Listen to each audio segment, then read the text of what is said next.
Peace and love and humanity in the conscious community. It's Sunny Sharma back with another video. This video, it got interrupted, but now I have to remake it. It's called basically Thanks Obama. It's my third Obama video. So you might be asking, Sunny, why are you making so many of these Obama videos? What is so important about President Obama? Well, President Obama is important because he set the foundation for the Starseeds. You know, not only was he there during a time of crisis, as many of the great presidents of American history, FDR, Abraham Lincoln, JFK, etc., but during that time of crisis, he set the foundation for the new generation of leaders that actually is going to win this conflict and will overcome the turmoil, suffering, and I always repeat this phrase: turmoil, suffering, and conflict. We are going to end these wars, and these wars will end in our generation. And our generation of starseeds was inspired by Barack Obama, who in many cases was a starseed in my opinion, and he really presided over a very interesting period of time during the recession, which was very hard to overcome. And altogether, Obama he set the foundation not only for the Starseeds, but also for me as a Crystal child.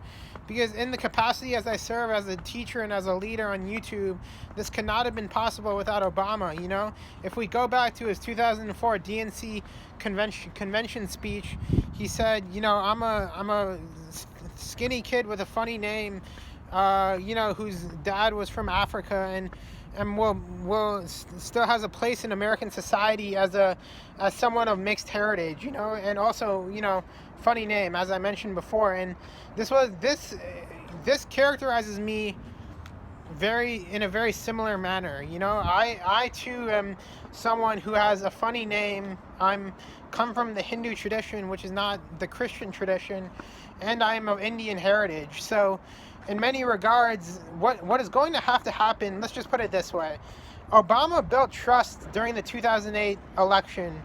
He built a trust. He built a trust with the nation. Let's just put it that way, in which he found a way to unite the people to elect him to the presidency, because he offered them hope. He offered them change, and ultimately, this is something I have to do if we are to succeed in this conflict, because many people are very skeptical of me, not only because of my name, but also because I don't come from a traditional background. Let's just put it that way.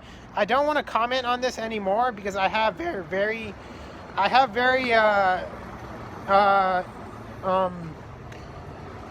specific thoughts about the religious and national backgrounds in general, but no, sorry, there's a little bus, but yeah, there will have to be a process of building trust with the many people around the globe with me, because we're all not the same. We all don't pray the same. We all don't look the same.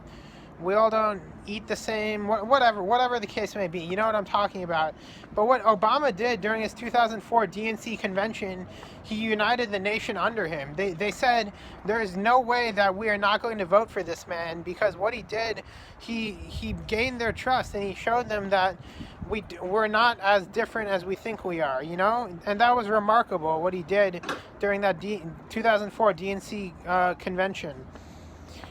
And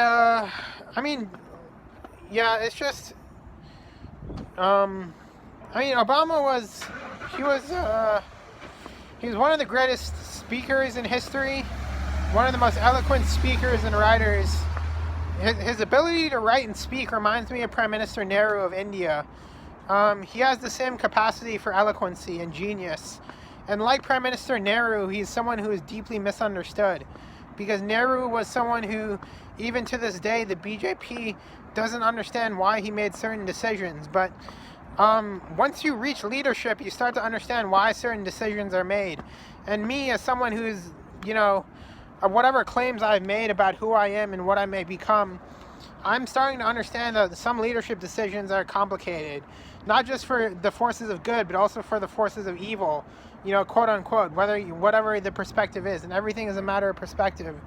But I think Obama made many great decisions, made for the most part positive decisions in our society. And altogether, as I said before in my previous videos, he united the country during a point of turmoil and suffering and conflict during the recession, and during wartime. He